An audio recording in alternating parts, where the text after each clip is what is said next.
Hey, this is Ted Corgan, and to kick off summer construction season, I'm going to talk about how much solar/battery power you might need to build a deck. This is going to cover a test and the electrical, thermal, and mechanical construction results. Let's get to it. Real quick, I'm going to walk through what kind of test I did with setup and procedure, and then show the results and what they mean. Um, it's summer construction season, and let's say you want to build a deck with solar and battery power. Maybe there's a grid blackout, or maybe your site is away from a power grid socket, or you want to use EV power for your job site. How do you plan for it? A couple housekeeping comments up front. I looked at measuring energy usage for drilling and driving screws. I used pre-cut lumber. And the reason I did this is, what is the most important part of a deck? Well, the most important part of a deck is the floor. It's the deck. And it uses a lot of fasteners every few inches. So I focused on that. Here's what I used. I used a standard off-the-shelf DeWalt 20-volt max setup with deck screws that were rated for outdoor use. The test was done in a controlled environment at about 66 degrees Fahrenheit. You can see my equipment listed there. Here is the procedure I followed for each trial. After I designed the test and prepared the samples, I did 3 more steps for each trial. I did fastener installation with a sample size of 60 per trial. That's a good number to capture statistical variation in something like this. Then I took thermal and voltage measurements to gauge battery performance. And then finally, I took recharging data to quantify the energy use. I split the test into 2 trials, apples to apples.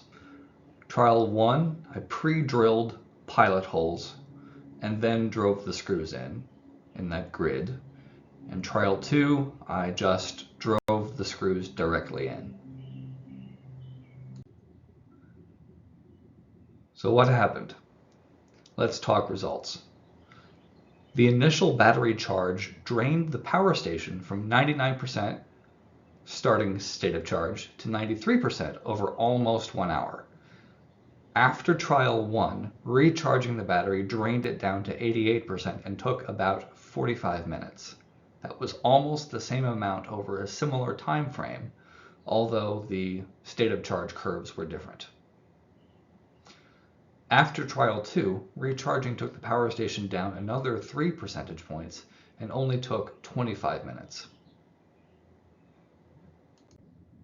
Okay, now let's talk about energy. The recharging AC power was consistently at 40 watts, which is an energy flow rate. That initial charge took 38 watt hours, or about 3 iPhone 13 batteries of energy right there. The 38 watt hour number covered the battery nominal capacity plus conversion losses. The energy use of each trial was compared to that initial fill-up.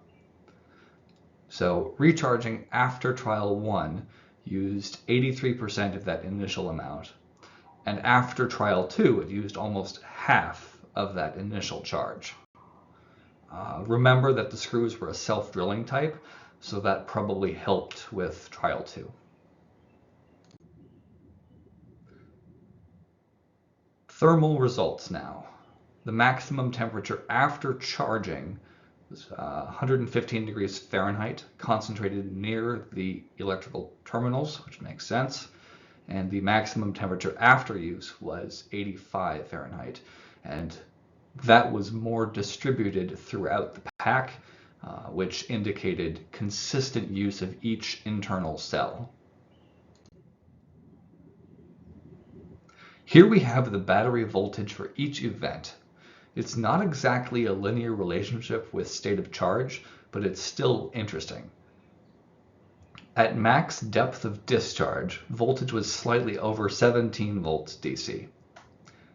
In trial 1, pre-drilling lowered voltage the least, but the combination of pre-drilling and driving screws lowered voltage more than just driving the screws. Again, remember that the screws were a self-drilling type, so that probably helped.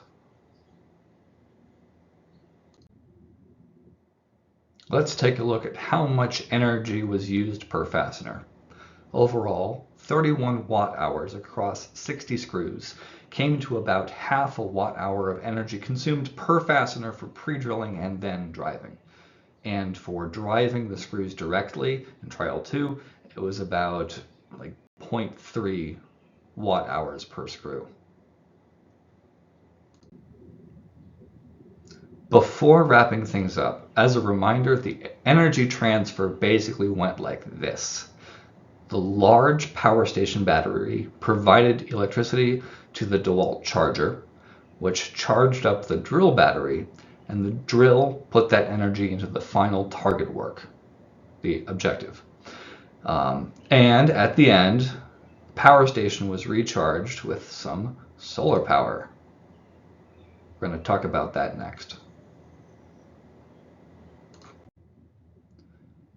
So to find out how much solar energy was needed to do the work we just discussed, I recharged the battery with a solar panel. First, I checked that the PV cells were in okay condition. You can see the visual inspection and the infrared thermal inspection there. Then it took 102 watt-hours to refill the battery back up to 99% state of charge.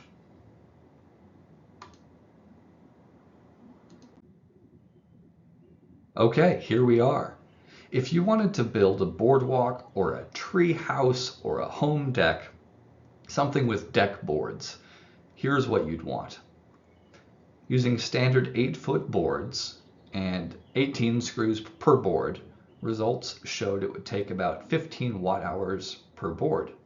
I thought about converting that to square footage, but board quantities are probably more useful for construction estimates.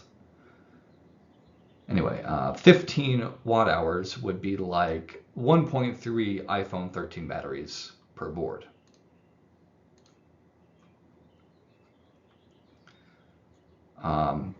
For some rough calculations, let's assume 100 boards, and that comes to 1,500 watt-hours.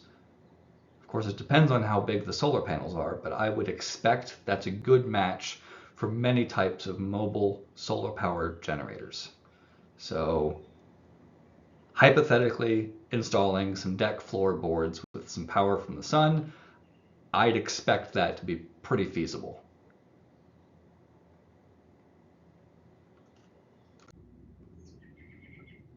I've covered the test procedure and results. I also discussed the solar side of it and construction estimates. Feel free to contact me with questions. I kept the test plan pretty high level in this discussion. We could talk more details about manufacturing specs or carry over to other assembly plans. Thanks for your time.